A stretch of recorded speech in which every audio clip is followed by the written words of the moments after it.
It's a man named Grebbennikov from Russia. Grebbennikov was kind of a non-conventional scientist. He was an entomologist, did a lot of work with bugs, entomology.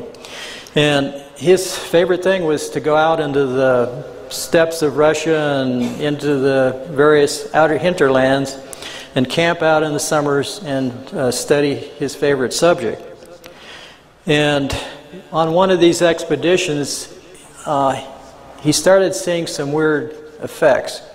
This is all explained in great detail on the Achillenet site if you type in Grebbennikov and his flying box or gravity platform. But anyhow, the result of this was to show that there was he found a certain bug that didn't fly, it levitated. And this was, he'd put this bug into a little vial or something, and he saw this vial jumping up off the lab table, jumping up and down. And of course this is patently impossible based on any type of normal physics. So he got into this, and he found out that the bug wings themselves were creating an anti-gravity phenomena under certain conditions.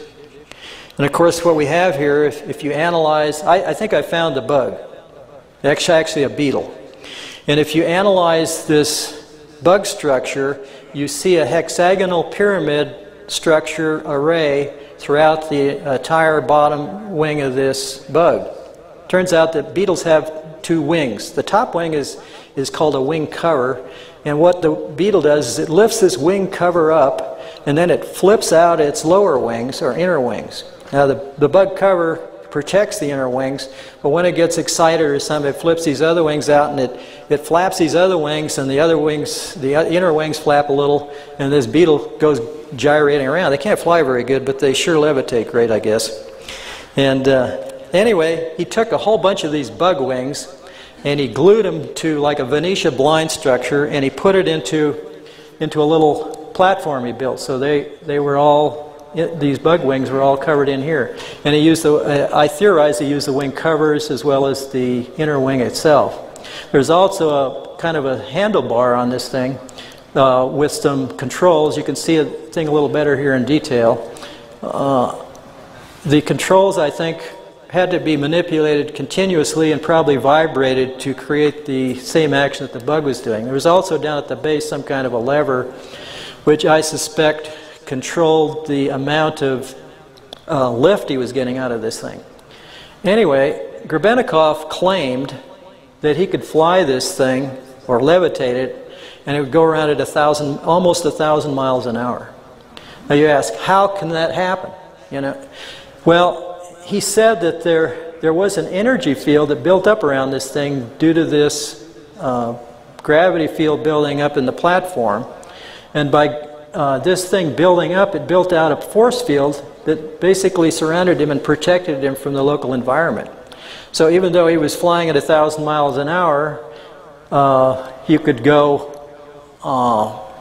you could be wearing your Sunday best suit and not get it flutter a bit at 1,000 miles an hour. I'm not sure I'd want to stand on something going 1,000 miles an hour that's 2 feet square. But this picture here shows him sitting on the ground, and these pictures are much better if you get on the Achillenet site. This is the platform with him on it about 3 to 6 feet above the ground, because here's the shadow here down below. Now you could say this is all faked, but if you get into the other things he did with shape, they almost mirror the stuff that I discovered, and it proves, I guess, that there's either two crazy people in the world or there's two people that have found the same discoveries. So I think that this is a valid phenomenon, and I'll show you why.